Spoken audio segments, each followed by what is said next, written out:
Hey, this is Joe from the Recording Revolution. Let's talk about mastering today. Specifically, I'm going to show you my mastering chain, and I'm pretty sure I'm going to get some flack for it because it goes against a lot of the advice out there. But before we dive in, if you watch this video and you think, I like the way that guy thinks, I want to learn mastering from him, I actually do have a mastering course that you should check out. Go to recordingrevolution.com/master to find out more. Okay, let's dive in. First, let's talk about how some mastering engineers set up their sessions. Typically, they'll be using a template, and it's not uncommon to find 5 to 10 plugins in that template.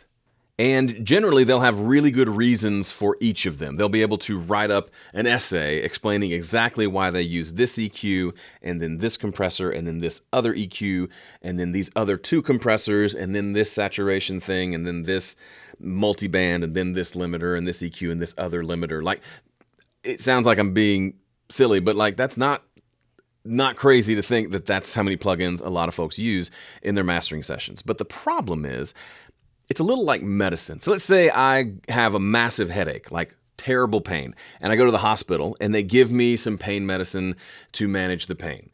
But that medicine causes me to break out in a rash.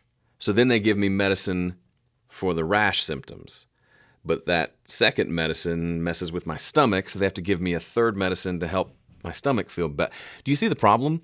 While the first medicine was doing a good thing, helping with the headache, it also did a bad thing.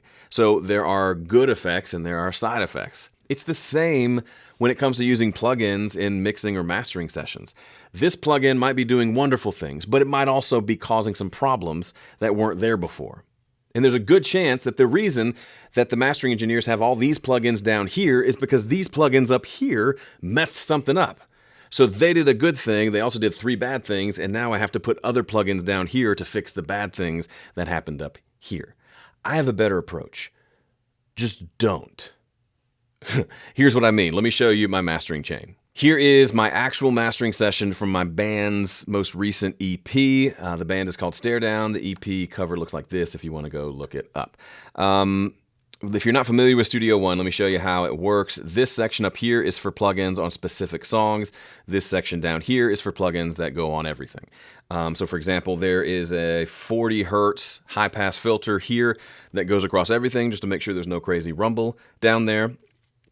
And then I've got the FabFilter Pro L2 acting as my limiter. 6 dB of gain, transparent setting, true peak limiting, -1 ceiling. Pretty standard stuff. Now let me show you the plugins that I used on the first 4 songs of this 5-song EP. And I'm going to switch through them now. You see that? Literally, each of them just got an EQ and a slightly different EQ curve. That's it. That's everything that I used. For song 5, things got a little more complicated. Let me show you. This one was recorded and mixed in a different studio, so I had to tweak it a little more to get it to fit with the others. But still, I didn't do a whole lot. I had an EQ doing this, and then this is a mid-side process thing. You don't have to know what that is to tell you that the middle of the stereo field went through this EQ, and the sides went through that EQ, and that's it. These 2 plugins are just doing the mid-side stuff. So even on my more troublesome mix, I still only used a handful of EQs and a limiter. That's it. Now, am I saying that this is the only way to go? No, but if you don't leave this open as an option, you're gonna get into trouble. So the question isn't, should I use a lot of plugins or not? The bigger question is, what's my job as the mastering engineer? If you think your job is to do a lot of stuff to the song to justify your existence, you're not going to get great results. However, if you believe that your job is to do what the song needs, and that sometimes means doing nothing. There's a famous story about Andrew Sheps mixed a song for, I think, a major label release, mixed it on a $100 set of headphones, sent it in for mastering, and the mastering engineer said, it's perfect, I'm not going to do anything. So that's one side of the coin where you just do as little as possible to make it sound as great as possible, or you can go over here and just add a bunch of stuff for the sake of adding it. That mastering engineer who didn't do anything, you might think, that person's just being lazy. They just didn't want to do the mastering work. No, in fact, they did the exact right thing for the song, and I would wager that we should pay that person the exact same amount as what we would pay them to fix a really horrid mix and spend lots of time and do the big whole stack of plugins to fix all these problems, because both serve the song. Sometimes serving the song means doing nothing.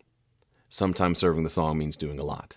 And unless you are willing to do both, you're going to miss out on some great sounding masters because you've kind of pigeonholed yourself into one direction. So the final question is, what kind of mastering engineer do you want to be? If you tend to resonate with what I'm talking about here, this simple focus, guess what? If you take a simplified approach to your mastering, it doesn't take nearly as long to master songs as it would if you insisted on putting a crap load of plugins every time.